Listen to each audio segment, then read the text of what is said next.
Hello नमस्कार। Welcome to my channel the NCERT here. आज हम लोग रिफ्रैक्शन ऑफ लाइट में कुछ ऐसे पॉइंट है जिसे हमने नहीं सीखा है, आज हम उसे सीखने वाले हैं।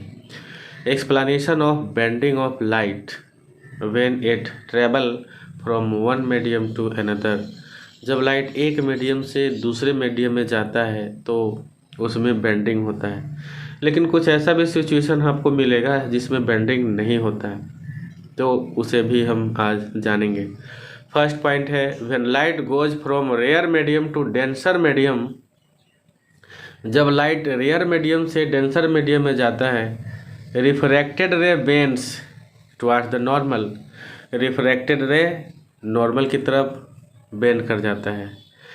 ठीक है। नेक्स्ट पॉइंट है when light goes from denser medium to rare medium. जब लाइट डेंसर मीडियम से रेयर मीडियम में जाता है, refracted ray bends away from the normal. जो रिफ्रैक्टेड रे होता है नॉर्मल से दूर जाता है, हमने पहले भी सीख चुका है। नया पॉइंट है आपके लिए when incident light falls perpendicular to the interface separating two media. जब लाइट इंटरफेस पर परपेंडिकुलर पड़ता है, refracted light travel along the normal. तो जो रिफ्रैक्टेड रे होता है नॉर्मल के साथ ही चला जाता है, यानी कहेंगे कि there is no bending of light, मतलब कोई बेंडिंग ऑफ लाइट नहीं होता है। इसका मतलब कोई रिफ्रैक्शन नहीं होता है। रिफ्रैक्शन होने के लिए इंसिडेंट रे को कुछ स्लाइंट होना चाहिए, 90 से कम होना चाहिए, तभी जाकर के क्या होता है, रिफ्रैक्शन होता है। एक मीडियम से दूसरे मीडियम में जाएगा, लेकिन ये सब क्राइटेरिया उसे फुलफिल करना होता है। नेक्स्ट पॉइंट है आपका when light goes from one medium to another medium of the same refractive index. कहता है लाइट एक मीडियम से दूसरे मीडियम में जाता तो ज़रूर है, लेकिन उसका रिफ्रैक्टिव इंडेक्स सेम होता है। वैसे हालात में भी लाइट के पाथ में कोई डेविएशन नहीं होता है, मतलब कोई रिफ्रैक्शन नहीं होता है, मतलब कोई बेंडिंग नहीं होता है। कब? जब दोनों मीडियम का रिफ्रैक्टिव इंडेक्स सेम होता है। जब दोनों का रिफ्रैक्टिव इंडेक्स सेम होगा तो कोई फर्क ही नहीं पड़ेगा, क्योंकि जो पहली स्पीड था अभी स्पीड है, दोनों स्पीड सेम रहेगा। क्योंकि बेंडिंग कब होता है आपको पता है? बेंडिंग कब होता है? बेंडिंग तब होता है जब रेयर से डेंसर में जाते हैं, क्योंकि एक मीडियम में जो उसका स्पीड होता है दूसरे मीडियम में स्पीड में बदलाव होने के कारण बेंडिंग होता है। अगर दोनों मीडियम में अगर स्पीड सेम ही है तो कोई फर्क नहीं पड़ेगा। नेक्स्ट पॉइंट है factors on which the refractive index of a medium depends. कौन सा वो फैक्टर है जिसके ऊपर रिफ्रैक्टिव इंडेक्स निर्भर करता है? तो फर्स्ट पॉइंट है nature of the material of the medium. Medium के मटेरियल के नेचर पर निर्भर करता है। नेक्स्ट है density of the medium, medium के डेंसिटी के ऊपर निर्भर करता है। और थर्ड पॉइंट है कलर और वेवलेंथ ऑफ द लाइट, यानी लाइट के कलर और वेवलेंथ पर निर्भर करता है। ठीक है। हर कलर का अपना वेवलेंथ होता है, अपना स्पीड होता है। ठीक है। नेक्स्ट पॉइंट है refraction through a glass slab. किसी भी ग्लास स्लैब से रिफ्रैक्शन होता है तो क्या होता है? तो देखिए जो ग्लास स्लैब होता है एक रेक्टेंगुलर होता है, उसमें दो इंटरफेस होता है। पहला तो कि एयर से ग्लास में लाइट प्रवेश करेगा और दूसरा ग्लास से बाहर निकलेगा, यानी कि एयर में। तो इसमें दो इंटरफेस होता है और सबका अलग अलग नाम है। तो पहला हुआ आपका इंसिडेंट रे। इंसिडेंट रे हुआ नॉर्मल के साथ एंगल ऑफ इंसिडेंस बनाता है। ये हुआ आपका सेपरेटिंग टू मीडिया, यहाँ से रिफ्रैक्टेड रे आगे निकलता है, यहाँ पर जो एंगल बनता है एंगल ऑफ रिफ्रैक्शन जिसको कहते हैं आर। जब यहाँ से लाइट आगे बढ़ती है, यानी कि ग्लास से जब एयर में जाता है तो यहाँ पर आपका इंटरफेस हो गया, यहाँ से आगे बढ़ा तो इमर्जेंट रे बना। इसको हिंदी में निर्गत किरण कहते हैं। इमर्जेंट रे को क्या कहते हैं? निर्गत किरण। और इंसिडेंट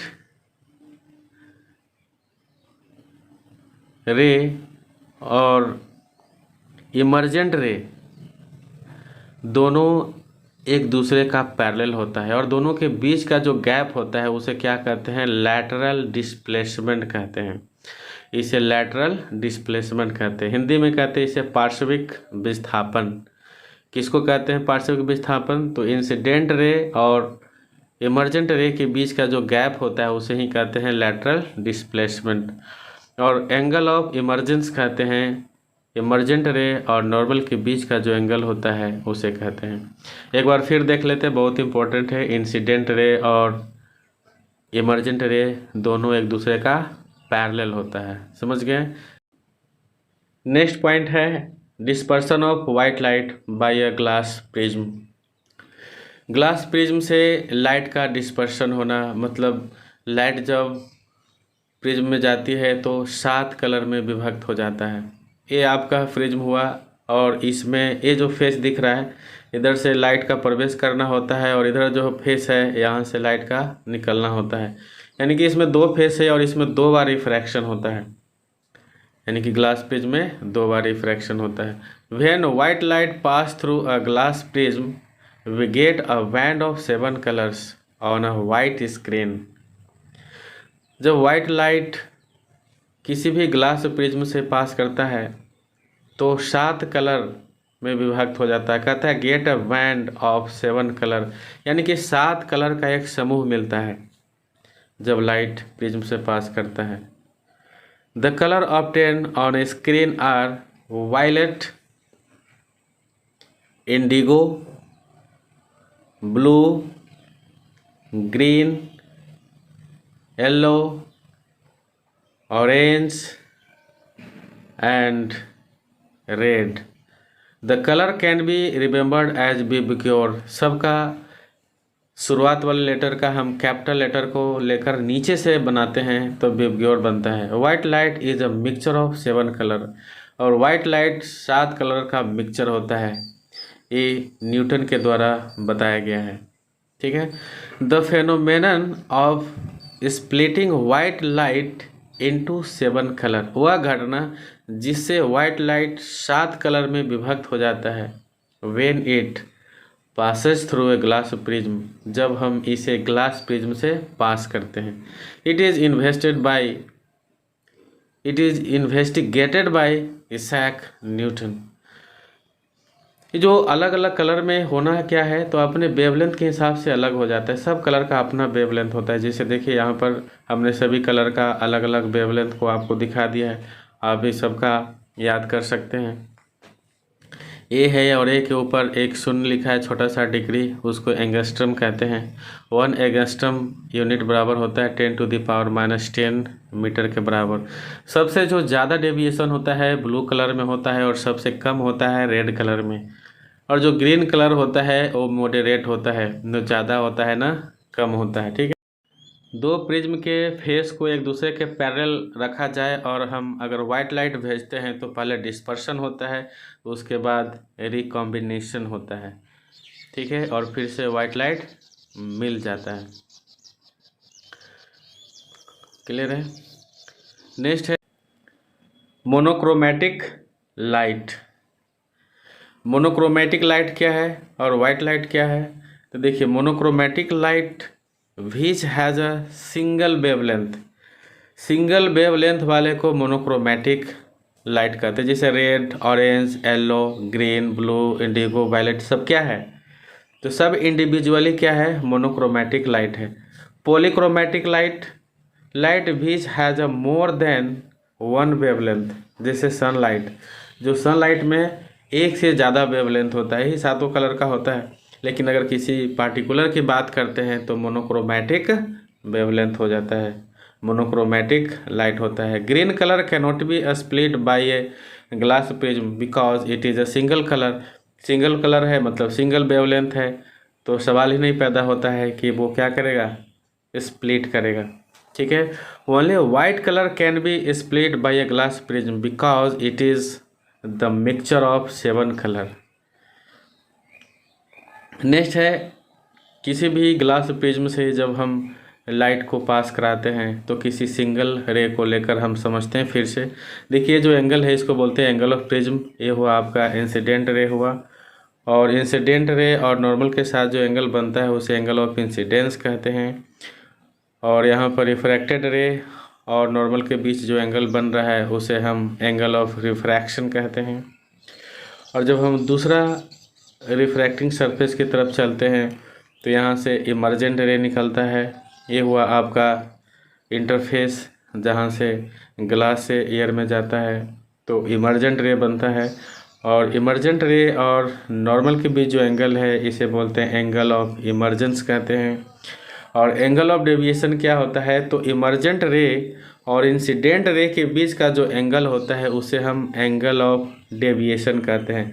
मतलब हुआ कि टोटल एंगल में कितने का डेविएशन हुआ शुरुआत से और फाइनल में। फाइनल कौन सा रे है, तो इमर्जेंट रे है। शुरुआत वाला कौन सा है, इंसिडेंट रे है। दोनों के बीच का कौन सा एंगल हुआ, एंगल ऑफ डेविएशन। अब हम लोग पढ़ेंगे रेनबो कैसे बनता है। पढ़ते हैं रेनबो क्या है। रेनबो को समझने के लिए सबसे पहले हम फिगर को देखेंगे। देखिए यहाँ पर फिगर में एक वाटर ड्रॉपलेट है, उसमें सनलाइट प्रवेश करती है। उसके बाद इसमें 2 बार रिफ्रैक्शन होता है, पहली बार और आखिरी बार, और बीच में रिफ्लेक्शन होता है उसके अपोजिट फेस पर, सरफेस पर। Rainbow is a natural spectrum appearing in the sky after a rain shower. Rainbow एक नेचुरल स्पेक्ट्रम होता है जो बारिश के बाद हमें आकाश में दिखलाई देता है। It is caused by dispersion of sunlight bye tiny water droplet.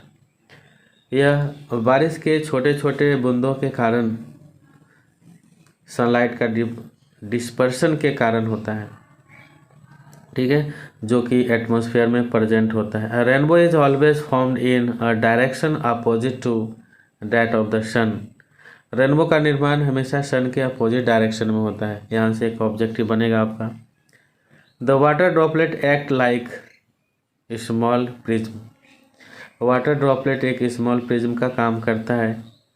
They refract and disperse the incident sunlight, the reflect it internally, और अंदर में रिफ्लेक्ट होता है, and finally refract it again when it comes out of the rain drop due to the dispersion of light and internal reflection.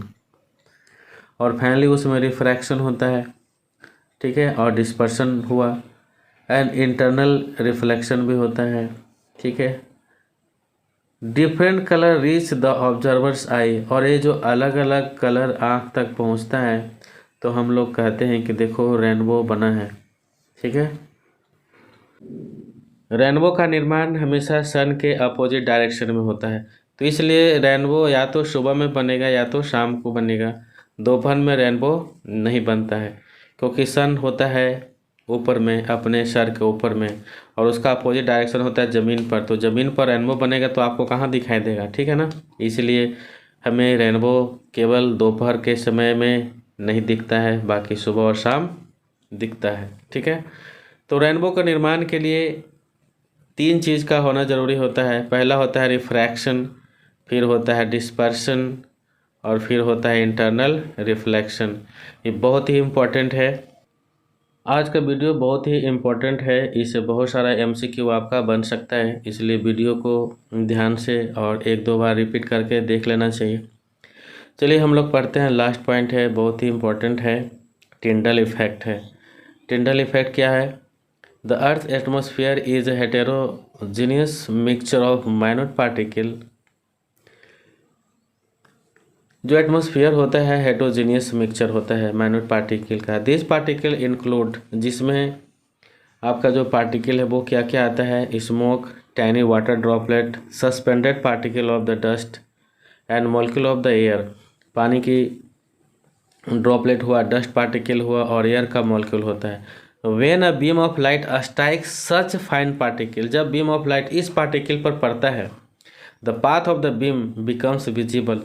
और उस beam का जो path होता है, बीम समझते हैं ना, कलेक्शन ऑफ लाइट रे को बीम कहते हैं। तो जब उस पर पड़ता है तो कलर, वो जो पार्टिकल होता है वो हम लोग को दिखने लगता है। After being reflected diffusely this particles, the phenomenon of a scattering of light and colloidal particle gives rise to Tyndall effect. और इसी घटना को हम लोग क्या कहते हैं, टिंडल इफेक्ट कहते हैं। जैसे एक छोटा सा आपको एग्जांपल बताते हैं। जैसे अंधेरा कमरा में अगर बाहर से खिड़की से एक पतली सी लाइट का रे जब अंदर में आता है तो आप देखते हैं ना, वाइट वाइट कलर का घूमता हुआ अंदर में दिखाई देता रहता है। तो जो आपको दिखता है वो क्या होता है, वो सब डस्ट पार्टिकल होता है।